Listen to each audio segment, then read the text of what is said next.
either my own or somebody else's.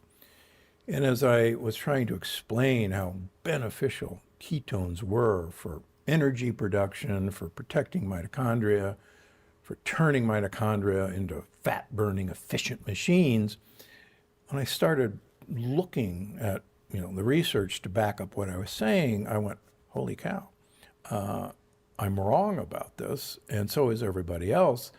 Ketones aren't some How'd you fantastic... deal with that? Most people cannot, especially if they've talked about it publicly, they can't change their position.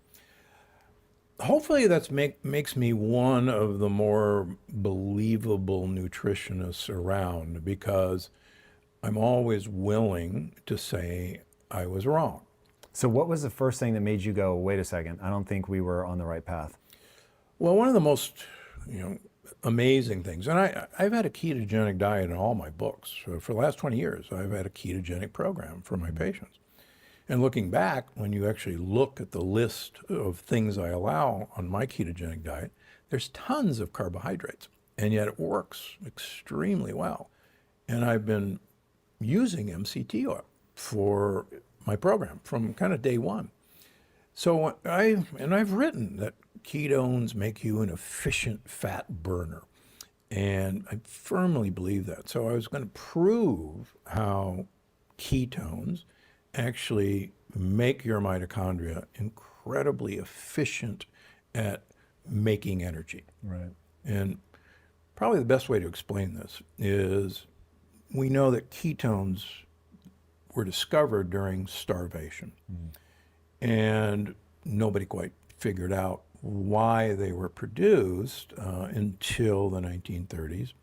But then how ketones came about to be known what they did really started in the late 70s, 80s, up to the year 2004 at both Harvard with George Cahill and Dr. Owens and Dr. Veach at the NIH.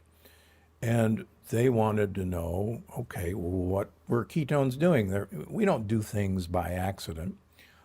And so they started to look at, okay, human beings clearly have starved for multiple times. We didn't have... As a species. As a species. We didn't have 7-Elevens next to us. We didn't have fast food. We didn't have refrigeration. We didn't have storage systems. And we had to find or kill food. And there were famines and there were times not much food. So we were designed, when we found food, to store a lot of it as fat. And I've written about this in previous books. Great apes, interestingly enough, only gain weight during fruit season. And fruit season doesn't happen year-round in a jungle. It really only happens in the summer and early fall. We gained weight because the winter and spring was actually times of less food. So it became beneficial to take fruit and convert it into fat so we can make it through the winter. And that defect, it's actually a genetic mutation that allowed great apes to do that, we inherited as well. So we're really good at storing fat. In fact, Yes, we are. Yes, we are. In fact, I'm better than most. we're called the fat ape for a reason. We best all apes at storing fat. So when we don't have any food, normally, and I talk a lot